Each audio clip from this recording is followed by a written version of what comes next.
আমি এখন আমার লেখা একটি কবিতা আবৃত্তি করব। কবিতার নাম জীবন।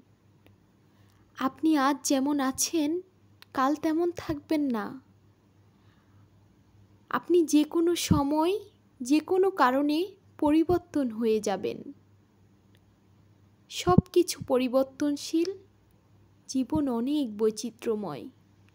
জীবন কখন আপনাকে কোন পরিস্থিতির সম্মুখীন করবে আপনি কল্পনাও করতে পারবেন না। বৈচিত্র্যতার ভিড়ে এগিয়ে যেতে হয় সামনে। ইচ্ছে না থাকা সত্ত্বেও আমাদের পাড়ি দিতে হয় অনেক দূর। দূরের কোনো অজানা পথ, অজানা সময়ের জন্য ছুটতে হয়। জীবন হচ্ছে ভাগ্য আর সময়ের সাথে ঘুরতে থাকা অজানা পথ।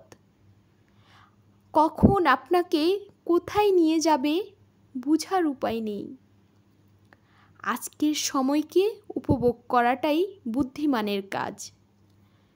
যারা আজকের দিন আর আজকের সময়কে উপভোগ করে তারাই সুখী।